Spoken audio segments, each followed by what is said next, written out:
기독교는 믿음의 종교입니다. 믿음의 종교입니다. 무엇을 믿는 걸까요? 믿음의 핵심은 하나님께서 살아계시다는 겁니다. 하나님께서 살아계신다는 것, 그것을 믿는 것이 우리의 믿음의 핵심입니다. 물론 복음은 예수 그리스도 그분을 통해서 우리의 영원한 생명을 얻게 되고 우리가 하나님의 자녀가 된다는 것이 복음입니다. 그러나 그 복음이 있기 위해서 먼저 있어야 할 것이 뭐냐면 하나님께서 살아계시다는 것을 믿는 겁니다. 성경이 증거하는 것은 우리가 믿는 하나님은 천지를 창조하신 분이라는 겁니다. 창세기 1장 1절 우리가 잘 알지요? 태초에 하나님이 천지를 창조하시니라. 여러분 이 사실을 믿으십니까? 천지를 창조하신 하나님. 천지를 창조하신 그 하나님께서 그 천지를 창조하신 것으로 끝나는 것이 아니라 하나님께서 만드신 모든 것을 지금까지 다스려 오셨고 지금도 하나님께서 다스리고 계시고 이후에도 하나님께서 그 모든 것을 다스리시는 분이라는 것을 우리가 믿는 겁니다. 우리의 믿음은 여기서부터 출발을 합니다. 지금 여기 우리와 함께 계신 하나님, 우리의 생애 가운데 우리의 인생 가운데 함께 하시고 역사하시는 그 하나님을 믿는 것이 우리의 믿음의 출발점이라고 볼 수 있습니다. 오늘 보면은 에레미야 선지자가 당시에 사람들이 섬기고 있는 신과 하나님을 비교하는 그 내용으로 기록이 되어 있습니다. 9절 말씀 이렇게 말합니다. 우리 같이 한번 읽어볼까요? 9절 말씀 한번 읽어봅니다. 같이 읽습니다. 타시스에서 가져온 은박과 우바스에서 가져온 금으로 꾸미되 기술공과 은장색의 손으로 만들었고 청색 자색 옷을 입었거니와 이는 정교한 솜씨로 만든 것이오니와. 아멘. 이렇게 말씀합니다. 당시에 많은 사람들이 섬기고 있던 신을 어떻게 말하냐 하면 그것은 나무나 돌로 조각한 것이거나 금이나 은으로 덧입혀서 만든 것들이라는 겁니다. 한마디로 말하면 그것은 사람이 만들어 놓은 거라는 겁니다. 그래서 오늘 본문 앞에 3절부터 5절에 이렇게 말합니다. 여러 나라의 풍습은 헛된 것이니 삼림에서 벤 나무요 기술공의 두 손이 도끼로 만든 것이라 그들이 은과 금으로 그것을 꾸미고 못과 장도리로 그것을 든든히 하여 흔들리지 않게 하나니 그것이 둥근 기둥 같아서 말도 못하며 걸어다니지도 못하므로 사람이 미워야 하느니라. 그것이 그들에게 화를 주거나 복을 주지 못하나니 너희는 두려워하지 말라 하셨느니라. 그랬어요. 한마디로 말하면 우상이란 무엇이냐면 우상은 사람이 만들어 놓은 거라는 겁니다. 사람이 만들어 놓은 것이기 때문에 움직이지도 못하고 움직이려면 사람이 데리고 다녀야 하고 아무것도 하지 못하는 것이 바로 우상이라는 겁니다. 사람의 도움을 받아야만 조금이나마 움직일 수 있는 것이 우상이라는 겁니다. 아무것도 하지 못하는 어떤 능력도 잊지 못하는 것이 바로 우상이라는 겁니다. 그렇기 때문에 그것을 너희는 두려워하지 말라는 겁니다. 그런데 오늘 10절은 이렇게 말씀합니다. 오직 여호와는 참 하나님이시요 살아계신 하나님이시요 영원한 왕이시라. 그 진노하심에 땅이 진동하며 그 분노하심을 이방이 능히 당하지 못하느니라 그랬어요. 여기서 우리가 들어야 할 말씀은 하나님은 살아계신 분이라는 겁니다. 살아계신 분. 우리가 믿는 하나님은 살아계셔서 오늘도 우리 가운데 역사하시는 하나님이신 것을 믿으시기 바랍니다. 여러분 살아있다는 게 무슨 말일까요? 하나님께서 살아계신다는 것이 어떤 의미일까요? 과거에 세상의 모든 것을 창조하셨고 그 모든 것을 다스려 오셨다면 지금도 우리의 삶 가운데 역사하고 계시고 그 이후에도 세상의 모든 것을 다스리실 분이 바로 하나님이시라는 겁니다. 우리는 세상에 존재하는 모든 것을 만드시고 지금도 그 모든 것의 주인 되시고 다스리시는 하나님, 우리를 지으시고 우리의 삶을 주관하시는 그 살아계신 하나님에 대한 믿음을 가지고 살아가야 한다는 겁니다. 구약 성경은 이 살아계신 하나님에 대한 증거로 가득 채워져 있습니다.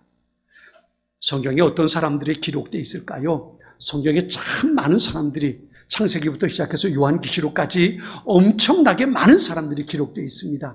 그 사람들, 기록된 사람들의 주요 특징이 뭘까요? 한마디로 말하면 그들은 믿음을 가지고 산 사람들입니다. 특별히 히브리서 11장에 보면 많은 사람들의 이야기가 나오는데 그들의 특징이 뭐냐 하면 믿음으로 산 사람들이라는 겁니다.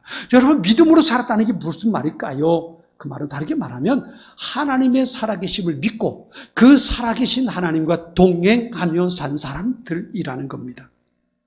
성경에 누구보다 힘겨운 삶을 산 사람이 있다면 대표적인 사람으로 우리는 다윗을 생각해 볼 수 있습니다. 우리 이스라엘 사람들이 생각하는 다윗은 위대한 왕이지만 우리가 지난번에 사무엘서를 우리가 봤잖아요. 사무엘상, 사무엘하를 생명의 삶을 통해서 우리가 살펴봤는데 거기 보면 다윗이 얼마나 많은 어려움의 삶을 살았는가 우리는 알 수 있었습니다. 참 험한 삶을 살았어요.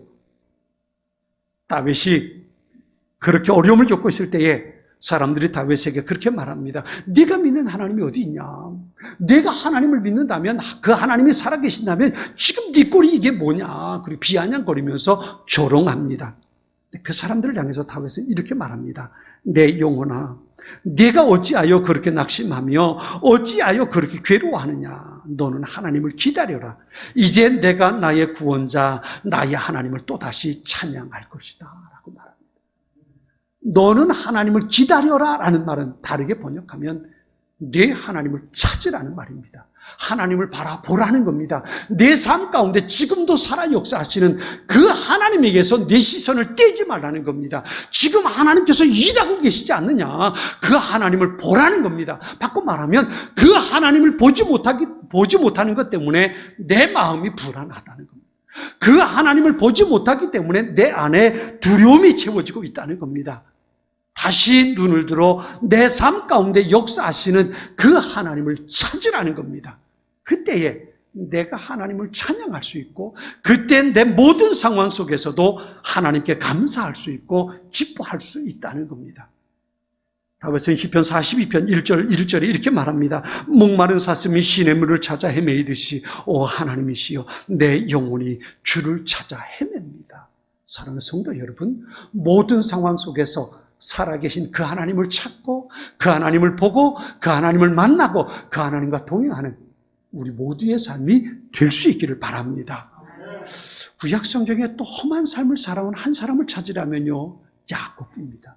야곱. 구약의 족장이 3명이 나오지요. 첫 번째 1대 족장이 아브라함입니다. 2대 족장이 이삭입니다. 3대 족장이 야곱이죠. 그 야곱이 애굽왕 바로 앞에 섰을 때에 자기를 그렇게 소개하지요. 내가 130년을 살았는데 참 험악한 세월을 살았습니다. 이 험악한 세월이라는 것을 다른 성경엔 고생하며 살았다고 번역을 해요. 아주 우리가 잘 아는 야곱의 생애는 험악한 세월이었죠. 고생의 연속이었습니다. 아버지 이삭을 속이고 형 에서를 속이고 아버지가 형 에서에게 주려고 했던 장자의 축복을 가로챕니다. 이제 모든 것 다 끝났다고 생각하는 그 순간부터 야곱의 생애는 고생이 시작이 되죠. 형 에서가 이놈 넌 나한테 죽었어. 그 바람에 야곱이 아버지 집을 떠나서 하란에 있는 외삼촌의 집으로 도망갑니다. 호롤단신 아무것도 갖지 못하고 한 번도 본 적이 없는 외삼촌의 집으로 혼자 도망을 치듯 떠나버리게 됩니다. 얼마나 적막했을까요? 광야에서 잠을 자는데 아무도 없는 그곳에서 허허벌판에서 돌을 베개 삼아 누워가지고 하늘을 바라보면서 그리고 깊은 잠에 빠져들었지요. 그때 하나님께서 야곱을 찾아오십니다. 그리고 하나님께서 야곱을 만나주십니다. 나는 내 조부 아브라함의 하나님, 내 아버지 이삭의 하나님이다. 네가 어디로 가든지 내가 너와 함께 할 것이고 너를 반드시 이곳으로 돌아오게 해주겠다. 하나님 찾아오셔서 야곱에게 말씀하십니다. 그때 야곱이 했던 말을 여러분 혹시 기억나십니까? 야곱은 이렇게 말합니다. 하나님께서 지금 여기에 계시거늘 이라고 말합니다. 야곱은 아버지 이삭이 하나님을 섬기는 모습을 봤습니다. 그렇죠? 그 모습을 봤어요. 그럼에도 불구하고 야곱의 마음속에는 살아계신 하나님에 대한 인식이 없었어요. 그런데 그곳에서 야곱은 하나님을 만나게 됩니다. 하나님 살아계시는구나. 지금 여기 나와 함께 계시는구나. 이 믿음을 갖게 되었을 때 그곳 이름을 베델이라고 짓습니다. 베델이라는 이름의 뜻이 하나님의 집이라는 뜻입니다. 하나님 지금 살아계셔서 여기 계시거늘. 그러면서 하나님 앞에 약속을 하죠. 내가 지금 떠나서 다시 집으로 돌아올 때까지 하나님 나와 동행해 주신다면 내가 이곳에서 하나님 앞에 제단을 쌓고 하나님께 11조를 드리고 내가 하나님을 섬기며 살겠습니다라고 말합니다. 그 야곱과 함께 하나님은 20년 동안 동행하게 됩니다.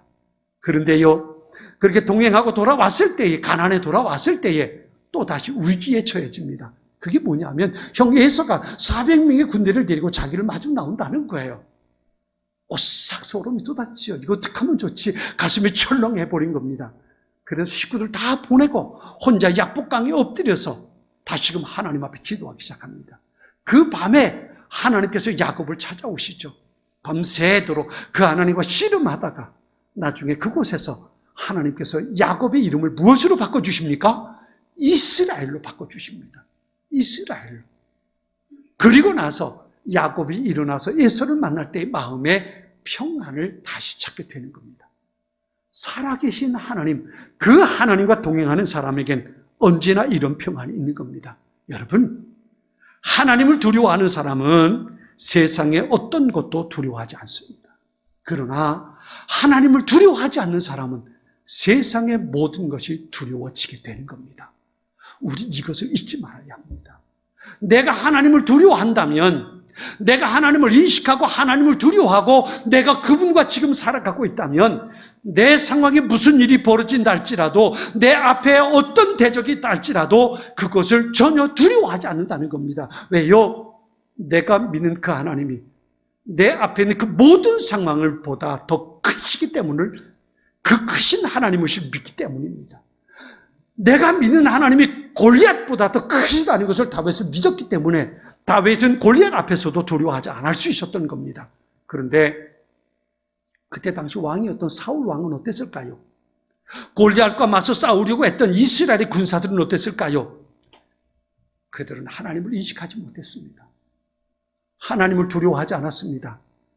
내가 믿는 하나님, 여러분 사울이 하나님을 믿었을까요? 안 믿었을까요? 제가 여러분에게 이르면 여러분 어떻게 대답하시겠습니까? 사울이 하나님을 믿었을까요? 안 믿었을까요? 사울의 군대가 하나님을 알았을까요? 몰랐을까요? 대답하지 마세요. 그들 다 하나님을 알았어요. 하나님을 믿는 사람들이라고 했어요. 문제는 뭐냐 하면 그들이 살아계신 하나님을 믿지 못했다는 겁니다. 오늘날 신앙생활하는 많은 사람들도 그렇게 살아가는 경우가 있습니다. 하나님을 믿는다고 하면서도 살아계셔서 오늘 역사하시는 하나님을 믿지 못한다는 겁니다. 그래서 기도는 하지만, 찬양은 하지만, 예배는 드리지만 오늘 내 삶을 변화시키고 내 삶을 새롭게 하시고 내 삶을 이끌어 가시는 그 하나님을 인식하지 못합니다. 그 하나님 앞에 내 삶을 맡겨드리지 못하는 겁니다. 내가 뭔가 해야 직성이 풀리는 겁니다. 내가 이해하지 못하는 일들은 도무지 한 발자국도 뗄 수 없는 겁니다. 이것이 하나님을 믿는다고는 하지만 오늘 보면 앞에 나오는 것처럼 우상들의 모습과 동일하게 보는 겁니다. 하나님을 알긴 알지만 하나님을 믿는다고 하긴 하지만 그 하나님께서 내 삶을 다스리시고 내 삶을 변화시키시고 내 앞에 있는 모든 상황을 바꿔 가실 수 있는 그런 분이라는 것을 믿지 못하는 겁니다. 내가 해야 된다고 생각합니다. 내가 할 수 있는 것만 내가 인식하고 따라가게 되는 겁니다. 그들이 믿는 하나님은 어떤 것도 하지 못하시는 분입니다. 내가 할 수 있는 것보다 더 큰 것을 하지 못한다고 믿는다는 겁니다. 하나님을 두려워하는 사람은 세상의 어떤 것도 두렵지 않습니다. 왜냐하면 그 하나님께서 세상의 모든 것보다 크시기 때문입니다. 우리가 믿는 그 하나님께서 세상의 모든 것을 바꿀 수 있는 능력의 하나님인 것을 그는 믿기 때문입니다. 그 사람이 하나님을 두려워하는 사람입니다. 그런데 하나님을 두려워하지 않으면 세상의 많은 것들 앞에 염려하게 됩니다. 이걸 내가 어떻게 하면 좋지? 난 이것 감당할 수 없는데 주저앉아 버리고 걱정하고 낙심하고 두려워하게 되는 겁니다. 시편 14편 1절은 이렇게 말합니다. 어리석은 자는 그의 마음에 이르기를 하나님이 없다 하는도다. 그랬어요. 하나님이 없다 하는 말이 여러분의 말이 되진 말아야 합니다. 하나님을 믿는다고 하면서도 지금 내 삶 속에 살아 역사하시는 하나님을 믿지 못한다면 내 눈앞에 벌어지고 있는 상황을 하나님께서 다스리시고 그것을 변화시킬 수 있다는 이 믿음을 가지고 있지 못한다면 내가 믿는다고 하는 그 하나님은 에레미야 선지자가 말하는 우상과 전혀 다를 바가 없다는 겁니다. 아무것도 못하시는 하나님, 아무 일도 감당하지 못하시는 하나님, 그 하나님을 보고 있다는 겁니다. 우리가 믿는 하나님은 세상의 모든 것을 감당해 내실 수 있는 분입니다. 우리가 믿는 하나님은 세상의 모든 것을 변화시킬 수 있는 분입니다. 그 하나님을 믿지 못한다면, 그 하나님에 대한 두려움을 갖고 있지 못한다면 사람들이 말하는 하나님의 기적은 경험하지 못합니다. 기도하면서도 하나님의 기도의 응답은 기대하지 못하게 되는 겁니다. 예배를 드리면서도 그 예배 가운데 계시는 하나님을 의식하지 못하고 사람만 의식하고 있을 것뿐입니다. 그러니 예배 드리는 것도 형식이 되고, 찬양은 사람들을 향하는 자기 실력의 자랑거리가 되어버리고 마는 겁니다. 하나님께서 찾으시고 은혜를 경험하는 예배자는 어떤 사람일까요? 그 사람은 지금 우리 예배 가운데 계셔서 불꽃 같은 눈동자 우리를 지켜보시고 내 입술에 귀를 대시고 내 찬양을 들으시고 내 기도를 들으시는 하나님이라는 것을, 내가 드리는 이곳에서 내가 드리는 예배의 모습을 지켜보고 계시는 그 하나님을 의식하고 하나님 앞에 서 있는 사람입니다. 그 사람이 예배를 통해서 살아계신 하나님의 풍성한 은혜를 누리게 되는 겁니다. 같은 시간, 같은 곳에서 하나님의 말씀을 듣는다 할지라도, 어떤 사람은 하나님의 음성을 듣는 사람이 있는가 하면 어떤 사람은 목사의 설교를 듣고 마는 사람이 있다는 겁니다. 살아계신 하나님을 기대하는 사람과 그렇지 못한 사람의 차이가 거기서 나는 겁니다. 제가 자주 사용하는 말이 있습니다. 어떤 일을 계획하고 생각할 때에 하나님께서 이 일을 하신다면 어떻게 하실 수 있을까? 이 질문. 여러분, 우리가 기도할 때 이 생각을 가지고 기도해야 합니다. 내가 어떤 기도 제목을 가지고 하나님 앞에 기도할 때에 내가 이 일을 한다면이 아니고 내가 이 일을 하는데 하나님 도와주세요가 아니라 하나님께서 이 일을 하신다면 하나님께서 어떻게 하실 수 있을까? 그것을 생각하며 하나님 앞에 기도하는 겁니다. 자녀들을 위해서 기도할 때에, 우리 가정을 위해서 기도할 때에, 교회를 위해서 기도할 때에, 나라와 민족을 위해서 기도할 때에 우린 이 질문이 우리에게 있어야 합니다. 하나님께서 우리 교회를 통해서 하나님께서 우리 아이들을 인도해 가신다면, 하나님께서 이 나라와 민족을 쓰시겠다면 어떻게 하나님께서 하실 수 있을까? 우리가 그 질문을 가지고 하나님 앞에 모든 것을 맡겨드리고 기도해야 됩니다. 하나님께서 내 질병을 치료하신다면, 하나님께서 내 인생을 사용하시겠다면 내 인생을 하나님께서 어떻게 만들어 가실 수 있을까? 여러분 상상해 보세요. 그 상상만도 얼마나 행복합니까?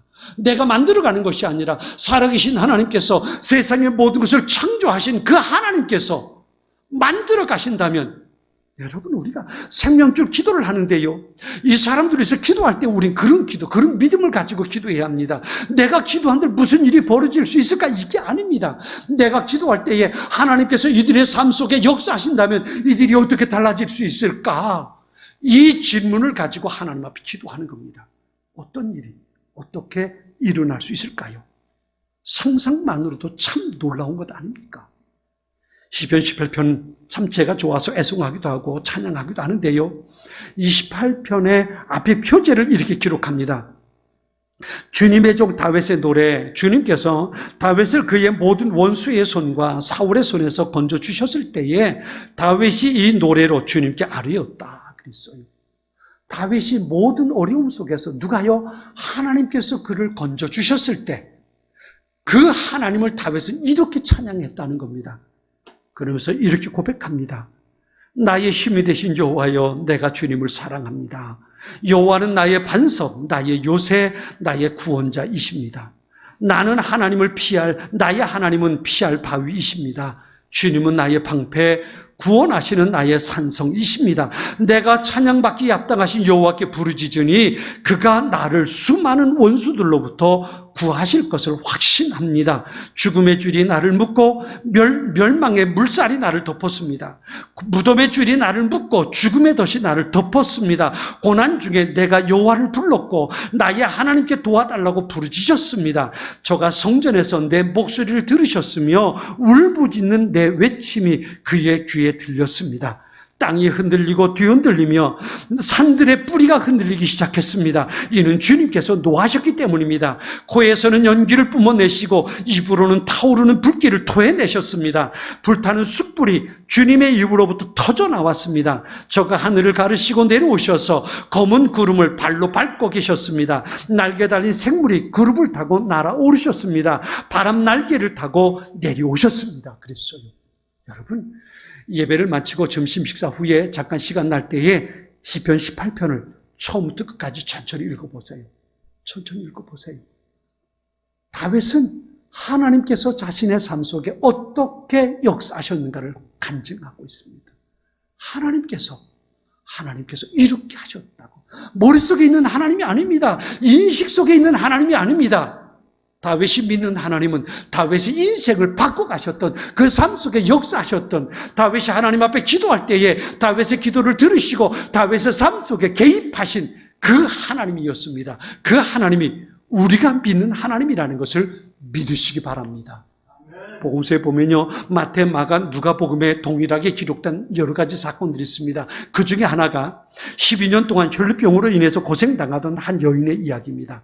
어느 날 예수님께서 사람들과 함께 길을 가시는데요, 수많은 사람들이 떠밀려 가는데, 그런데 예수님께서 그들과 함께 가시다가 잠깐 발걸음을 멈추십니다.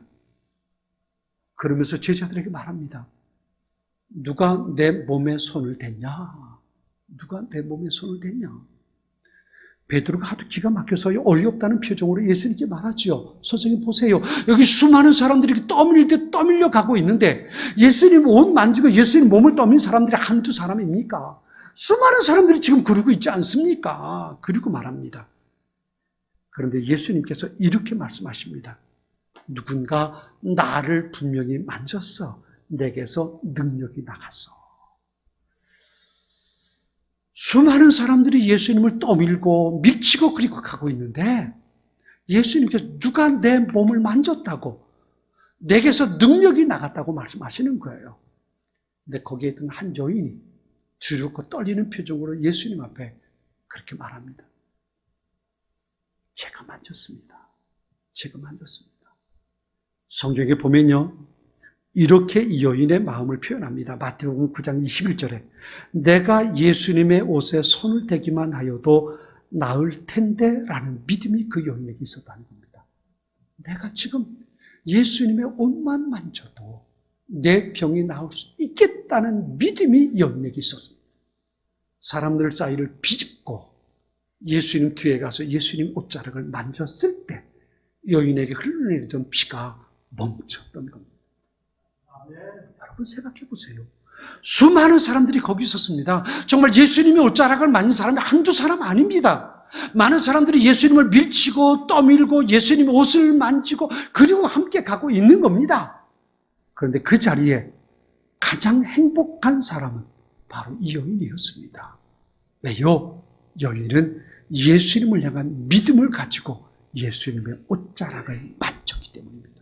지금 내가 예수님의 옷자락을 만지면 내 병이 12년 동안 내가 고통 중에 살았던 이 질병이 끝날 것이라는 믿음이 있었던 겁니다. 그 기대를 가지고 예수님의 옷을 만졌던 겁니다. 이 여인이 수많은 사람들 속에서 가장 행복한, 아니 가장 유일하게 행복한 사람이었다는 것을 우리가 여기서 볼 수 있는 겁니다. 살아계신 이제 사랑하는 성도 여러분, 많은 사람들이 아무리 예배 자리에 함께 있어도 살아계신 하나님을 믿고 기대하는 사람만이 은혜를 경험할 수 있고 그 사람만이 기도의 응답을 받을 수 있다는 것을 잊지 마시기 바랍니다. 살아계신 하나님을 믿는 사람만이 하나님의 은혜를 누리고 하나님의 역사하심을 경험하는 행복한 주인공이 될 수 있다는 것을 기억할 수 있기 바랍니다. 살아계신 하나님을 믿고 기대하며 사는 사람, 그 사람을 하나님께서는 책임져 주시는 겁니다. 그 사람의 인생에, 그 사람의 삶에 개입하시고 그 사람의 삶을 바꿔주시는 겁니다. 그의 질병을 치료해 주실 것이고 그의 문제를 해결해 주실 것이고 그가 하나님 앞에 드리는 예배가 영광되게 만들어 주실 것이고 그가 고민하는 모든 것들이 하나님의 은혜 가운데 새롭게 되는 놀라운 일들이 일어나게 될 것을 믿으시기 바랍니다. 우리 여의도 제일교회 모든 성도들이 그런 믿음의 사람들이 될 수 있기를 축원합니다.